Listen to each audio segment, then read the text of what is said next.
Hello, everybody. Old Buck Dave back again, episode 169 of the Two Old Bucks. And of course, with me Is his old buck buddy old, Dell. Bu- old Buck Buddy Dale. Yeah. Uh, Good to hear your melodious tones again. Yeah, It's been a week. Well, it's not been a week. It's been a week since the podcast, but yeah. we talk to each other Well, a it's lot. we as like I said, based on friendship, we do chat with a couple questions here and there, but this is when we sit down with the earphones on and the microphone. So it's always good to meet. But having said that, what's going on in your world? Uh, well, I've taken a little part-time labor job on a sort of a house remodel, Yeah, you're a flipper of sorts.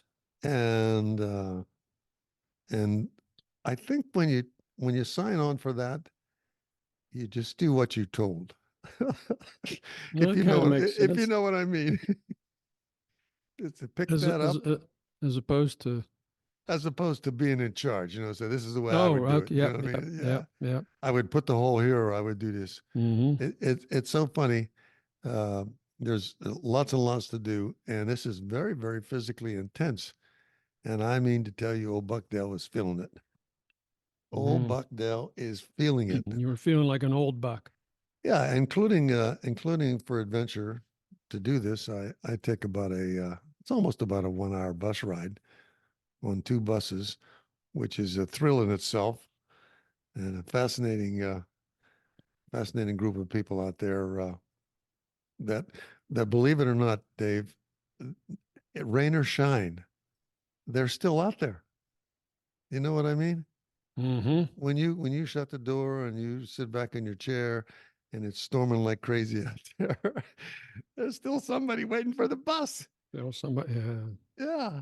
So I just got sort of off the last bus just before that torrential downpour that we experienced the other day. So all in all, old Buckdale was trying to stay busy, and I might be overdoing it. I can only handle about 3 days of that, and then I just can't hardly move.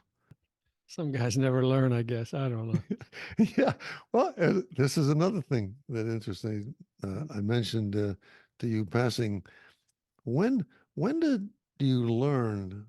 What are the signs, or how do you recognize when when something changes with time? I mean, I'm not pretending to be young. There's no doubt about it. I'm definitely feeling all this. But I had an experience the other day. I was in 80-mile-an-hour traffic, 3 lanes, 2 car lengths at best between us all, flying down the road in the dark. And I started to get a little nervous. I started to get a little scared. As well, you should. Yeah. Yeah. And I'm saying to myself, I'm not cut out for this. I'm not cut out for this kind of traffic anymore. You have to drive like it's in the Indy 500 out there. Mm-hmm. And I said, maybe this is another sign where after dark, I shouldn't definitely be on any interstate Maybe you should. That's right. You should rethink this whole thing. or get the wife to drive and just put my There you go. bicycle helmet on it and my blinders. Speaking of being outside at night, this just happened to me like 15 minutes ago. Okay. Just before I set up for this thing. My wife said, I think one of the lights is out outside. We've got these, these couple of these spotlights, on the shrubbery, Mm-hmm. just to make the shrubbery feel good at night. I don't know. She said, I think one of them's out. So I went out and looked like, no, it wasn't out. It just kind of flopped over on its mount. Okay. It was kind of laying on the ground. Mm-hmm. And I thought, well, I'll just put something under it. I'll just, block something up under it to keep it up tonight. And then I'll figure out tomorrow how to remount it and all that sort of thing in the daylight. So I did this, and I'm looking at this light, and there's all these little creatures swarming all over it. Okay, as I'm holding it and putting this block under it. I thought, what in the world is that? Well, you guess what it was? Gnats. Fire ants. And by Well, the time, oh my, there's a fire ant. And so I dropped, I took my hand away and I'm running into the house and I'm there shaking my hands. And I got into the garage and I looked and I must have had, I don't know, 10 of them on me. But Hmm. I don't know if any of them bit me. There's nothing. I got one or two little itchy spots, but I don't think any of them got hold of me. So, whew, Well, that they was they like the warmth of those lights, and so they probably congregate apparently, around it. yeah, Yeah, yeah. and what makes me think that ants don't work at night? Yeah, yeah. They, Yeah, ants never sleep. I don't know. I'm telling you. It just came out of nowhere there. So, Well, I'm glad you didn't get bit up too much because I yeah. told you last time I was standing there talking to you, I had several welts from that one. So, Well, we got another special treat for our listeners today. Yeah, it's tonight right now, actually. Yeah. Um, we've got a recording from Paul Treguet in France. I'll talk a little bit more about that later, but want to let people make people aware that we've got a nice, interesting chat coming up for them to listen to, something a little bit different. But in the meantime, I got to tell you about a great movie I saw. This has been out since last May, actually. It's on Max. It's called Reality. Right? It's a docudrama, so it's kind of a dramatized documentary, if you will. Now, this is the script for this movie is the actual transcript of the FBI questioning this woman, Reality Winner. Now, that's her real name, Reality Winner. She's the woman who leaked the document showing Russian interference in the 2016 election. Now they taped 4 hours of her, okay, of them coming to her house, and then subsequently taking her, into the station or wherever. And this movie is 1.5 hours of that transcript. So that's what they used for the script. They used the actual FBI recording. So everything you hear were words that were actually said by the different people. Now, the woman playing Reality Winner is Sydney Sweeney, who I was not aware of, but she just did an excellent job, really a great job as Reality Winner. And then the two FBI agents also played great roles. Those were Josh Hamilton and Marchant Davis. A fascinating movie. How, they come up to her house originally and they act like, hey, how's it going? We're your buddies. We're just here. We want to chat. How's your dog? What's going on? And then pretty soon the questions get tougher and tougher. And this is this was what really happened. So I think it was pretty fascinating to watch. where did she work? Where did she work? That she had Uh, access to any kind of a file? I don't remember if she was still in the service or she was working I think she was working as a contractor, okay, for some federal agency at the time. And yeah, let me think. She had been discharged. She was working for, contract agency, and she wanted to go back in, okay, but she wanted to get some credentials before she went back into the service at a higher grade.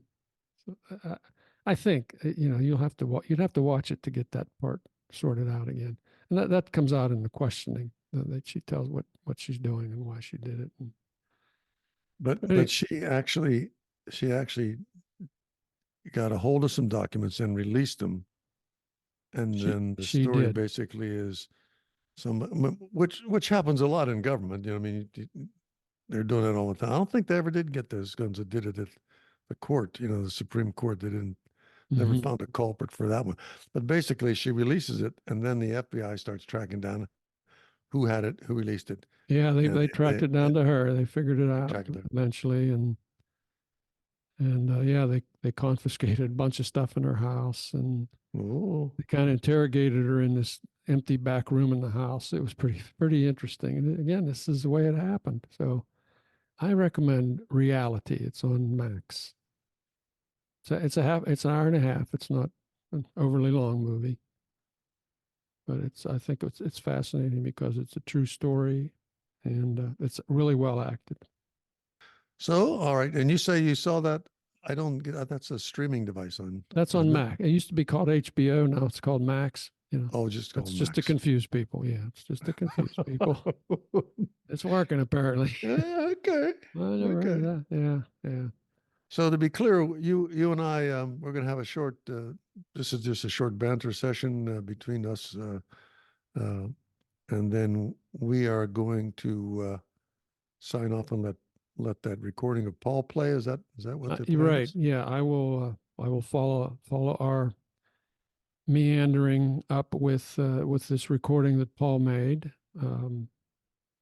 So uh, And the background on Paul is he is working with the Ukrainians. Paul is the fella in Saint Omer who In is France. working. Yes, who we've talked about before. We interviewed him and his Right. wife Mary Meany, and then we interviewed. I think we talked to Paul a couple times, and then he did that. He did a short interview with the Ukrainian women for us when I got Okay. sick in France and was unable to do it myself. He did a great job there, really better than I would have done.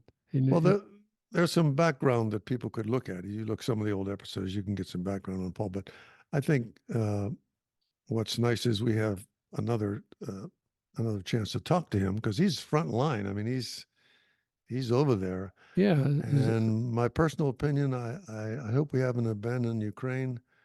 Um, I'd like to see them work something out to let those folks survive because otherwise, I don't know what to tell you. all right. So yeah, so we mentioned in the last episode, we had 167, which was the last episode of 2023. We mentioned that Paul had gone on this trip with these British friends of his. This is Eurobuck Paul, as we like to call him. So they went to Ukraine to deliver supplies to 8 different locations. We briefly talked about that in that episode. And, so since then, Paul sent me a recording that he made of a discussion that he had with Buzz, one of those British friends. So it was a successful mission, and there's more planned for spring.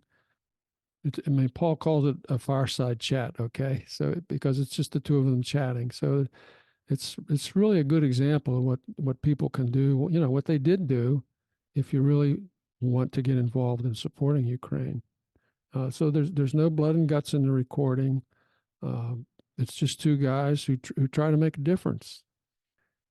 We can all make a difference if we want to. We can't all carry supplies into Ukraine, but I can recommend 2 nonprofits that people can donate to.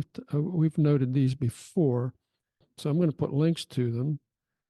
These would be, they are called rememberus.org for the U.S. listeners, and Solidarite Ukraine in Europe. These are both nonprofits. Sometimes they've collaborated with each other on bringing relief to the Ukrainian people. So I hope you enjoy it, folks. Hey, Send us a note. hey, Tell us Dave, what you one think. other comment. It just occurred to me that they won't hear this anyplace else. You know that. They will not. They will not hear this anyplace else. This is completely unique to the Two Old Bucks. So if you're one of our listeners, you're listening to something that CBS doesn't have, or so in that case, let me say this is Old Buck Dale saying thank you for listening, and please stand by and enjoy the rest of the tape. Okay. This is Old Buck Dave saying the same thing. And up next, you'll be hearing Eurobuck Paul. Hey, everybody, and with the Two Old Bucks. This is Eurobuck here. I'm back in northern France, returned from Ukraine a few weeks ago. The last time you heard from me was back in July with Yulia, Olga, and Dasha. So I'm sitting here in front of my fireplace. This is literally a fireside chat with my travel partner, Buzz. Hey, good to be here. And we'll just have a little totally unscripted. And I don't know if it's an interview or just a chat about our experiences on that 8 days on the road, which was it was a road trip and a half, man. It was pretty intense, wasn't it? And it was a privilege. It was a real privilege to travel with my colleague here. It was a privilege to meet the people we met. It was a privilege to be able to to do something tangible. I think we learnt a lot from the experience, and my thoughts certainly now continue to go back to Ukraine and those faces and those people and those places all the time. Well, the people I met, it starts with Jordy and Wazo, who you knew from your days in the service. Through other means, I guess one would say, but they both spent some time in the forces. Paratroopers, right? Both have associations with the regiment. Yeah, great guys, and really exactly the sort of people you want in a situation like that. I mean, we couldn't script everything, of course. We couldn't plan everything in absolute detail because everything changes. So like the border crossing. Everything. And so what you need are people who got a clear sense of why you're there, what your aims are, and who can adapt according to the circumstances. And I think we kept going with the mantra, adapt, innovate, overcome. That's what it came down to. On the first couple of days with the new paperwork at the border, I think Waza was able to make a few phone calls and kind of get us through the custom checkpoint, but that was just, wow. Although he did really adapt to that exit coming up on him suddenly. And he adapted faster than I could. Well. So I improvised the route through the Polish countryside. We took an amazing journey, and I have to say that I thought you handled that brilliantly. It was a narrow road. It was an icy road. It was a wooded road. We didn't really know where we were going, but we were, or at least we did. We know where we were aiming to cross the border at one of those points that was not blocked, or at least reduced access due to Polish truckers.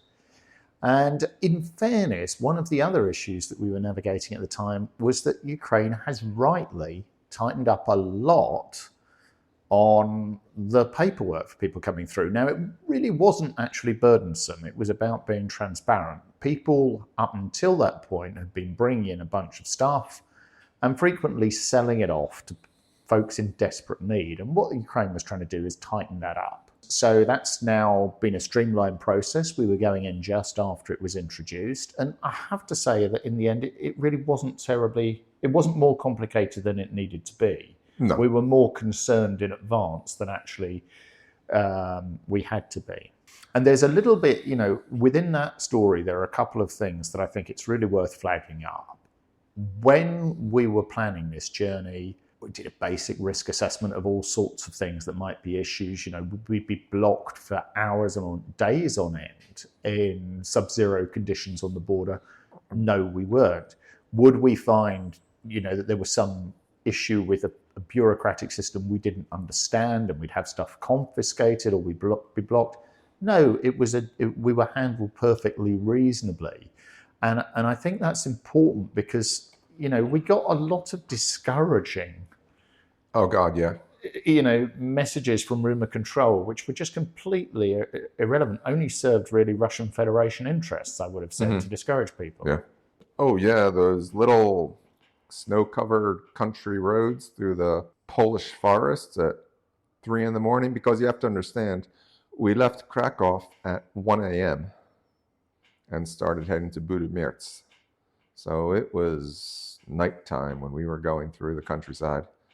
But damn, that was scenic. It was stunningly beautiful. I honestly think that it was one of the most beautiful drives I've ever undertaken. My friend here was masterful also in terms of his musical arrangements, the accompaniment for this journey. I think it was probably at one point we were going through this staggeringly picturesque landscape, and it would be Lindsay Sterling's Carol of the Bells that came on. And honestly, frankly, it couldn't have been more perfect.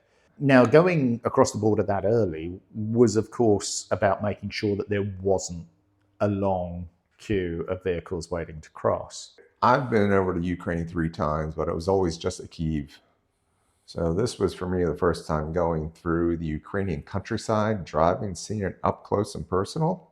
And one of the things that hit me was even the little villages are tidy and clean, and the houses are maintained. And okay, we did hit it right on a fresh snowfall, so everything was like going from one postcard to another. Yeah, yeah, and it was picture postcard perfect. But I think that speaks to a bigger point as well. Ukraine is at war, and there are things that remind you periodically when you enter the country from the West of that harsh reality.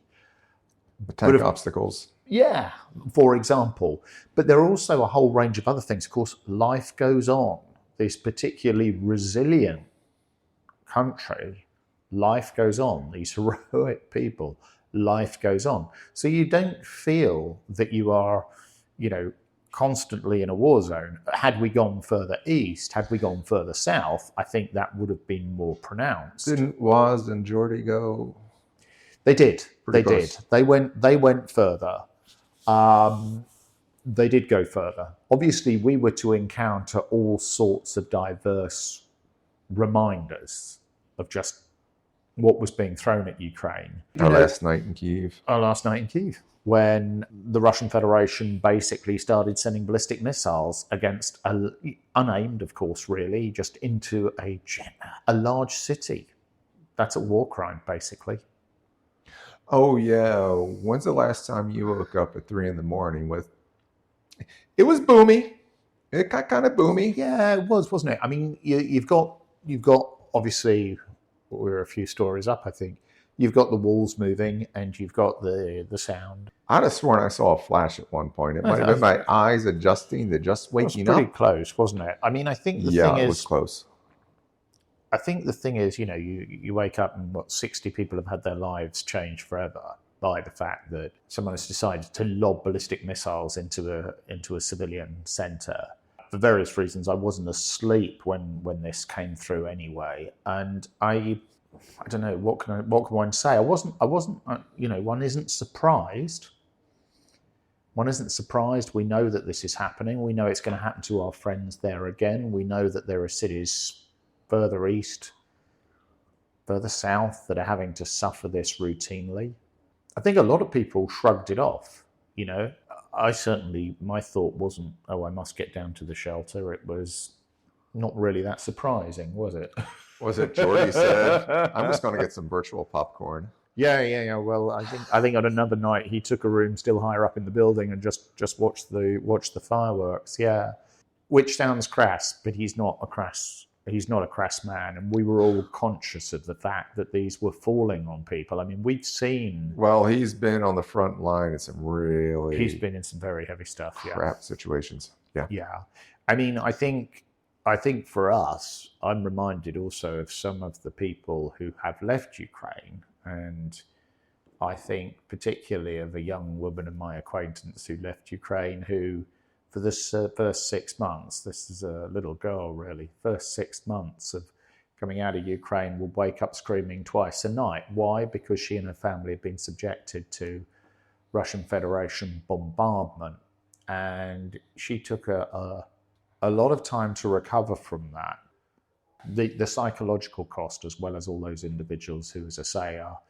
Wow, you talk about Dasha and Bogdana, and when we were driving through Budomir, that was where she crossed over, coming the other way, And almost 2 years ago. Absolutely. And when you look at that, there is nothing on that road. Gosh, no. And she walked how many kilometers carrying Bogdana in the February weather? Yeah, 7 hours on foot. And, the weather was about what we encountered. And that was a point when we were driving on thick ice at that point. There was nothing else. Yeah. You had me puckered up a bit, a couple times. Yeah, I'm like, oh, okay. And but I mean, the point again that struck me was the courage of these people. Our friend there, she carried her daughter out, and she was looking at this as we drove back through it. That is a nightmare by anybody's standards. You are in a crowd of frightened people going they know not where. You're in sub-zero terror. You're holding up a child who Was terrified. absolutely terrified. Doesn't understand what's going on. And that is a very, very small border. I mean, there was nothing. It wasn't like there was anywhere you could wait, you could stay warm. There was a petrol station nearby on the roundabout. I got a wasn't it? SIM That was card it, there. So we passed through that and into Lviv, which of course is just not just, but it's a beautiful city. Reminds me a lot of Krakow. Yeah. But yeah, it was Polish at one point, so makes sense. I mean, a great place, and in a number of ways, I came away thinking we should be encouraging. I mean, yes, the sirens went as soon as we pulled into the bus station. Yeah. And of course, it continues to receive Russian missiles. But in general, part of my sense there was with that visit, I would have wanted to encourage more people to just go and enjoy the city. Bring more foreign currency and remind people of all of what is civilized and warm and positive about a visit to Ukraine.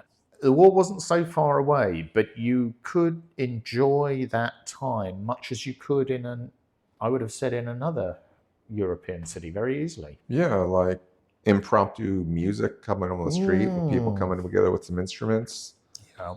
And some nice bars, great tourist shops. But of course, that wasn't why we were there. I mean, one of the things I think was very important for us was we were not tourists. Ukraine has so much to offer to anyone who wants to go and visit its historical and cultural sites. But we were there for very specific reasons. we had a drop-off. We had drop-offs, pickup.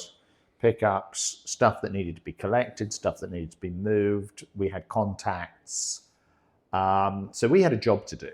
And in some ways, one of the things that was challenging, which was meeting friends who we'd met through, they're needing to leave Ukraine, and we've been part of the network that received these fine people, was for some of them their opportunity to show us their country, and it wasn't a lack of appreciation on our part. We had a pretty tight schedule. We had to keep moving. Yeah, Dasha really wanted us to see the cool things, and we're like, well, yeah, that cafe she took us to.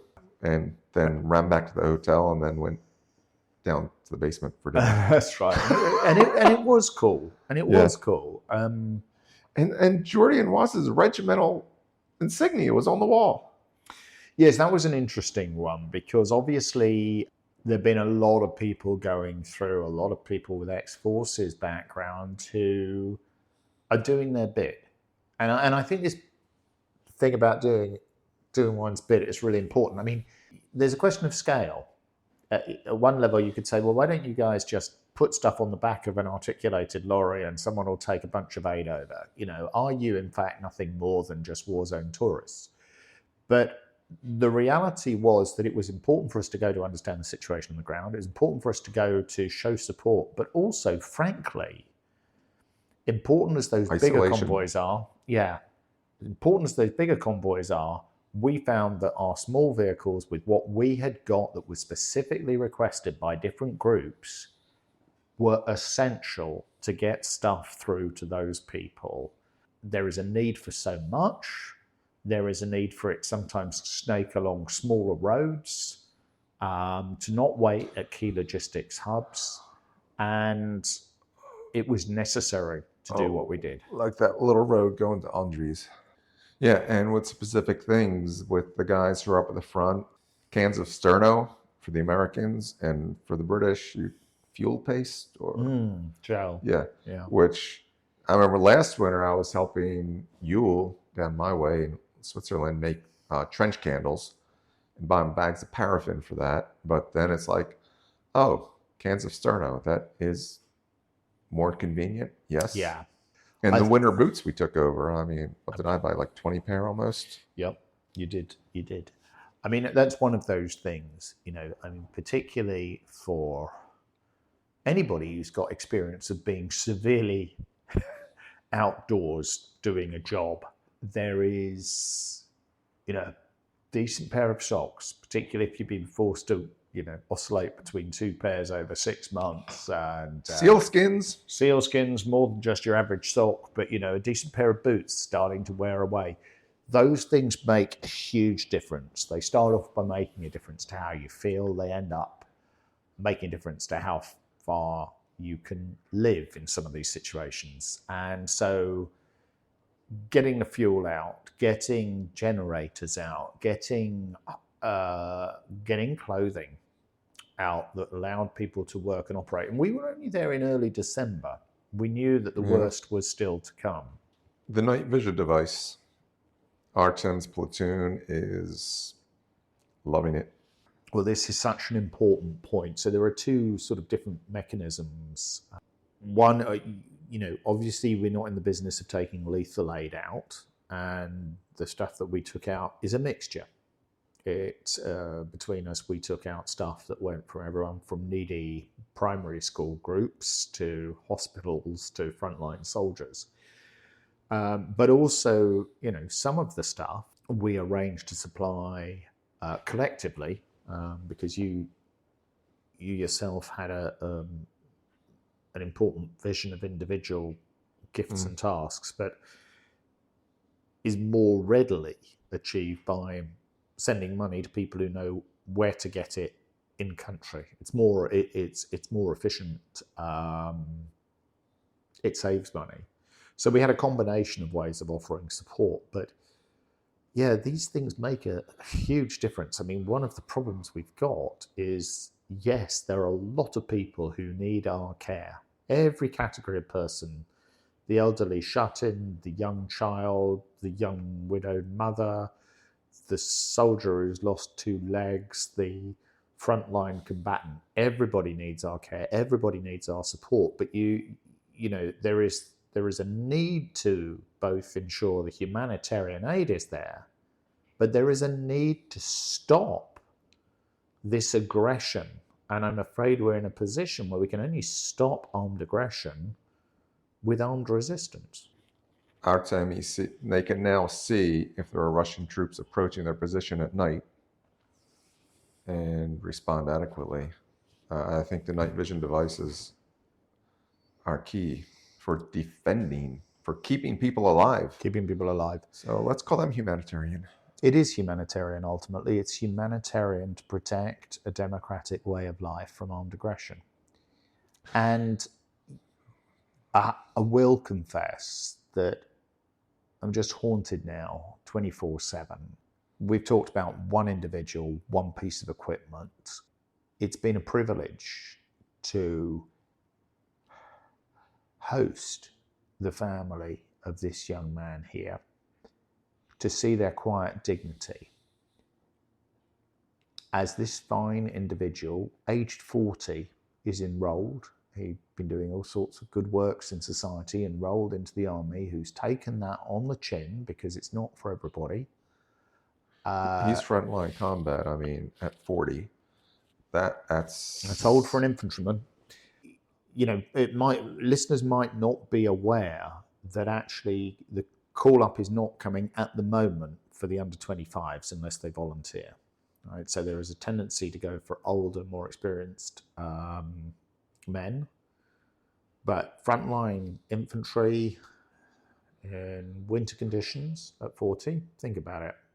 So the whole family, I see 3 generations of courage, and it's been our privilege to meet, the parents, the wife, the children of this fine individual. And that is just one glimpse, one microcosm of what's going on for so many Ukrainian families. Yeah, his parents and his wife are in Ani's French class. That's right. So we get to know them. And I think having them in the van was pretty much a good thing when we were crossing the border.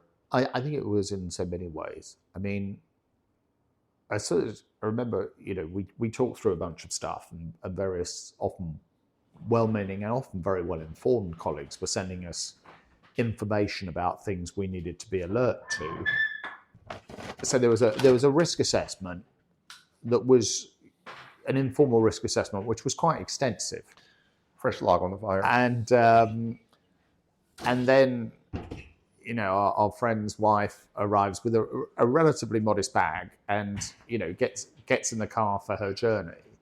on the one hand, we had to do the RA, right? We had to think what happened if the vehicle got stuck in the snow, couldn't be pulled out, and if we had to make a way on foot. But on the other, it was a great balance to have someone determined. And this is the courage of the everyday. You go about the essential business of a family in increasingly agonizing situations. So there was this greatly humanizing aspect of that family's courage that I think was really, really helpful. I don't know how she also fit the night vision device and the solar panel to charge it in her bag. Yeah. That was flipping magic. Yeah. I must admit, I looked at my sort of bug out bag and thought, maybe I overpacked. So there's extra socks. Those extra socks. But I mean, one of the things, and I'm sure you feel the same way, one of the things that struck me is, without losing a sense of proportion, because this is something that requires commitments from multiple nations to stand up against this aggression. It requires taxpayers to be saying, look, this matters to all of us because it will impact the way of life. Whether you're a European or whether you're worried about global food security, this will impact. But the other side is, we, without overstating things, made a difference. We made a difference. And the reason I say that is because if you're thinking, can I go over and make a difference? Yeah, with a few sensible guidelines, you certainly can. I had one particular task, or a series of tasks: get the stuff there, get out, nobody gets hurt, really straightforward. And it really wasn't more glamorous than that. But at the end of the day, we know we can actually specify certain groups and individuals who we delivered precisely what they needed when they needed it. And so, there were two maxims that I think were really important. One of them was this: adapt, improvise, overcome. The other one is that old tale about for the want of a horse, a kingdom was lost. And, which goes back to why wasn't there a nail for a horseshoe? And that one kept me going as well. Budget cuts. Yeah, well, Austerity. Yeah. Austerity, budget cuts, small things at an individual level, big things at a national level, but very, you take some of those away and it has implications. Similarly, as an individual, you make sure some of those are thrown in there and it makes a difference. So if you're sitting there and thinking, damn, this is crap, or even stronger words, A, you're right, and B, you can do something about it. You can really do something about it, because we can go down to, goodness me, we can go down to the boot sizes that some of the Special Forces guys need.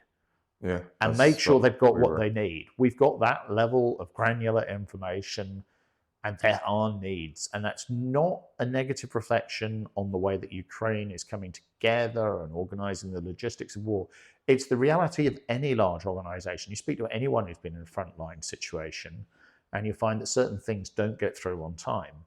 And as for what the small groups that are dealing with the handicapped, the shut-ins, the people in remote, shelled-out areas where the infrastructure has gone, these people have needs. And compared to the needs we have on an ordinary day-to-day in the West, they may seem trivial, but they make a difference. They make a colossal difference. Oh, huge. Didn't Woz do a major grocery shopping trip and was giving out things to the wives, widows, children? Absolutely. And wow, it made their month. Oh, yeah. I think part of what that comes down to, you think about it, when we were in Lviv, as, wait, you're from France, from England, and you're in Ukraine? Yeah. They were just so grateful to have people coming and breaking the isolation. I went to have dinner with Bogdana. Bogdana had used to live in Lucerne, and I helped get her sorted and get her out of Marienburg. And she was just amazed that we made this journey, was so impressed that we did it. So part of it, I think, is breaking the isolation and letting them know they're not alone. Letting them know they're not alone. And the great thing is, you don't have to be a hero to do that. I mean, there are heroes. My God, there are heroes. But you don't have to be a hero. it's actually, for a European, it's not that far away. You just have to listen and respond. But it is such an important message. And obviously, you're not going to be greeted by crowds of waving people cheering you on, because there's all sorts going on. But yes, I think it's a way of saying you're not somebody else's problem.